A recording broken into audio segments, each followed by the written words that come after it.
नवरात्र व्रत कथा। बृहस्पति जी बोले, हे ब्राह्मण देव, आप अत्यंत बुद्धिमान, सर्वशास्त्र और चारों वेदों को जानने वालों में श्रेष्ठ हो। हे प्रभु, कृपा कर मेरा वचन सुनो। चैत्र शिवन और 6 मास के शुक्ल पक्ष के नवरात्र का व्रत और उत्सव क्यों किया जाता है? हे भगवान, इस व्रत का फल क्या है? किस प्रकार करना उचित है? पहले इस व्रत को किसने किया, जो विस्तार से कहिए।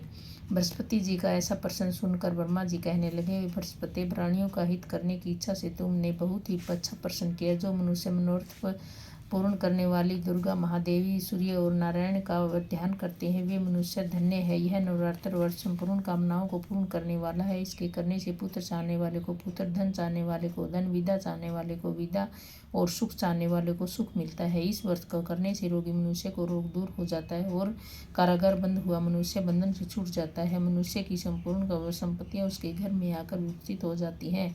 बंध्या और काग बंध्या को इस व्रत के करने से पुत्र उत्पन्न होता है। समस्त पापों को दूर करने वाला इस व्रत के करने से ऐसा कौन सा मनोरथ है जो सिद्ध नहीं हो सकता? जो मनुष्य इस अलभ्य देह को पाकर भी नवरात्र व्रत का व्रत नहीं करता, वे अनेक दुखों को भोगता है और अंत में देह को छोड़ने के बाद नरक में जाता है। यदि व्रत करने वाला मनुष्य सारे दिन का उपवास न कर सके तो एक समय भोजन करें और उस दिन बांधवों सहित नवरात्र व्रत की कथा का स्मरण करें। हे बृहस्पति, जिसने पहले इस व्रत को किया उसका पवित्र इतिहास मैं तुम्हें सुनाता हूँ, तुम सावधान होकर सुनो। बृहस्पति जी बोले, पीठित नाम के मनोहर नगर में एक अनाथ नाम का ब्राह्मण रहता था।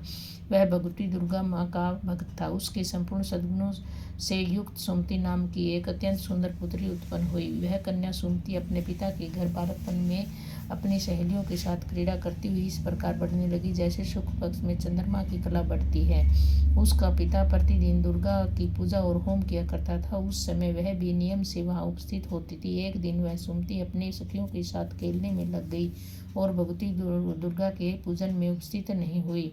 उसके पिता की पुत्री की ऐसी असावधानी देखकर क्रोध आया और पुत्री से कहने लगा, रे दुष्ट पुत्री, आज प्रभात से तुमने भगवती की पूजन नहीं किया। इस कारण मैं किसी कुष्ठी और दरिद्र मनुष्य के साथ तेरा विवाह करूंगा। इस प्रकार कुपित पिता के वचन सुनकर सुमति को बड़ा दुख हुआ। पिता से कहने लगी, हे पिताश्री, मैं आपकी कन्या हूँ, मैं आपके सब तरह से अधीन हूँ। जैसी आपकी इच्छा हो वैसा ही करो, पर होगा वही जो मेरे भाग्य में लिखा है। मेरा इस पर पूर्ण विश्वास है। मनुष्य जाने कितने मनोरथों का चिंतन करता है, पर होता वही है जो भाग्य में विधाता ने लिखा है। जैसे अग्नि में पड़े तृण आदि अग्नि को अधिक प्रदीप्त कर देते हैं, उसी तरह से अपनी कन्या के कहे ऐसी निर्भयता से कहे हुए वचन सुनकर उस ब्राह्मण को अत्यंत क्रोध आया। तब अपनी कन्या का विवाह अपने कुष्ठ और के साथ कर दिया। अत्यंत क्रुद्ध होकर पुत्री से कहने लगा कि जाओ जाओ, जल्दी जाओ, अपने कर्म का फल भोगो। देखे केवल भाग्य के भरोसे पर रहकर क्या करती हो।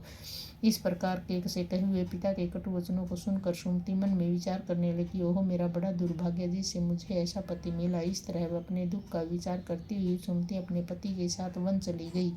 इस भयानक वन में उन्होंने वह रात बड़े कष्ट से व्यतीत की। उस गरीब बालिका की ऐसी दशा देखकर भगवती पूर्ण पुण्य के प्रभाव से प्रकट होकर सुमति से कहने लगी, ये दीन ब्राह्मणी, मैं तुम पर अति प्रसन्न हूँ। तुम चाहो मन वांछित वरदान मांग सकती हो। मैं प्रसन्न होने पर मन वांछित फल देने वाली हूँ। इस प्रकार भगवती दुर्गा का वचन सुनकर ब्राह्मणी कहने लगी कि आप कौन है जो मुझ पर प्रसन्न हुई हो, वह सब मेरे लिए कहो और अपनी कृपा दृष्टि से मुझ दीन दासी को कृतार्थ करो। ब्राह्मणी का ऐसा वचन सुनकर देवी कहने लगी कि मैं आदि शक्ति हूँ, मैं ही ब्रह्मा विद्या और सरस्वती हूँ। मैं प्रसन्न होने पर प्राणियों के दुख को दूर कर उनको सुख प्रदान करती हूँ। हे ब्राह्मणी, मैं तुझ पर तेरे पुण्य के प्रभाव से प्रसन्न हूँ। तुम्हारा संपूर्ण जन्म में वृत्तांत सुनाती हूँ। तुम पूर्व जन्म में निषाद भील की स्त्री थी, अति पतिव्रता थी। एक दिन तेरे पति निषाद ने चोरी की। चोरी करने के कारण तुम दोनों को सिपाहियों ने पकड़ लिया और ले जाकर जेल खाने में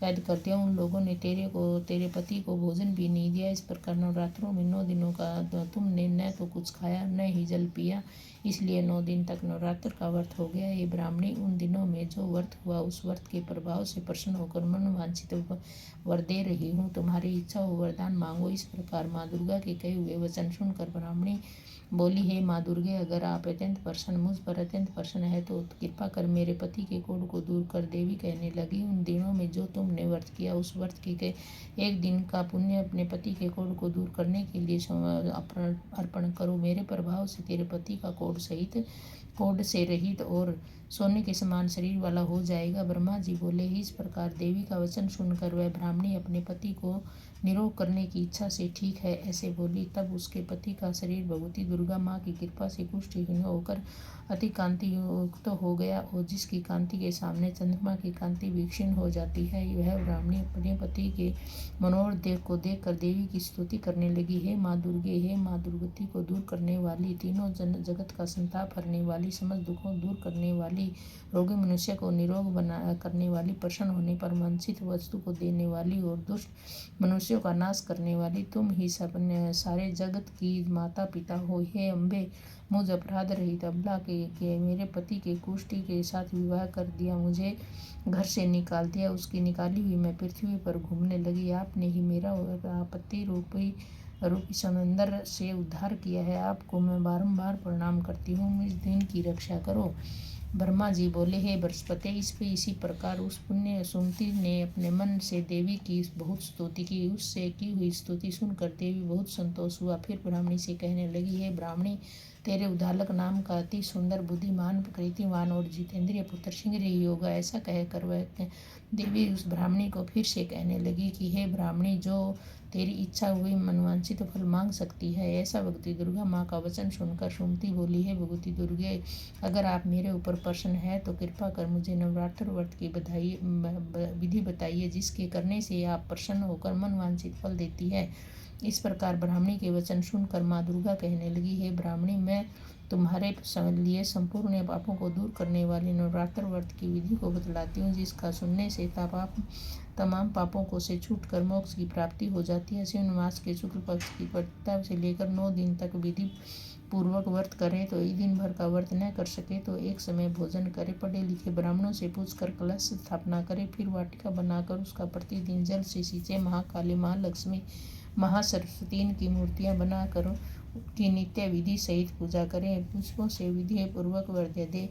बिजोरा के फूल से अर्घ्य देने से रूप की प्राप्ति होती है, जायफल से कृति, धाक से कृति कार्य की सिद्धि होती है और सुख संपत्ति होती है, आंवले के सुख से कृति और केले से भूषण पुत्र की प्राप्ति होती है। इस प्रकार फलों से अर्घ्य देकर विधि हवन करें। खांड, घी, गेहूँ, शहद, जौ, तिल, विलव, नारियल, दाख, तम इनसे हवन करें। गेहूँ होम करने से लक्ष्मी की प्राप्ति होती है। खीर व चंपा से पुष्पों के धन से पत्तों, तेज और सुख की प्राप्ति होती है। कमल से राज समान और खांड, घी, नारियल, जौ और तिल इनसे तथा फलों से होम करने से मनवांछित वस्तु की प्राप्ति होती है। व्रत करने वाला मनुष्य इस विधि विधान से होम कर आचार्य को अत्यंत नम्रता से प्रणाम करे और व्रत की सिद्धि के लिए उसे दक्षिणा दे। इस महाव्रत को इस प्रकार विधि के अनुसार जो कोई करता है सबके मनोरथ सिद्ध हो जाते हैं, इसमें तनिक भी संशय नहीं है। 9 दिनों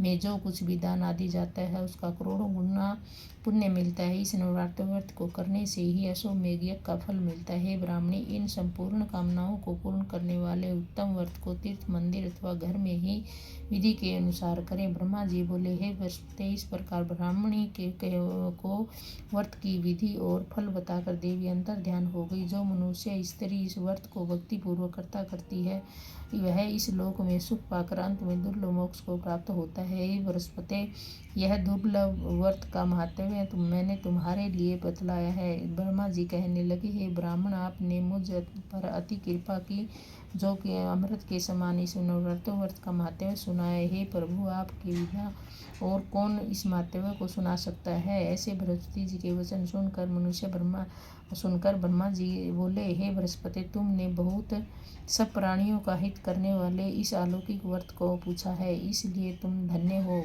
यह भगवती शक्ति मनुष्य संपूर्ण लोगों का पालन करने वाली है। इस महादेवी के प्रभाव को कौन नहीं जान सकता, अर्थात कोई नहीं जान सकता। दुर्गे माता तेरी सदा ही, दुर्गे माता तेरी सदा ही।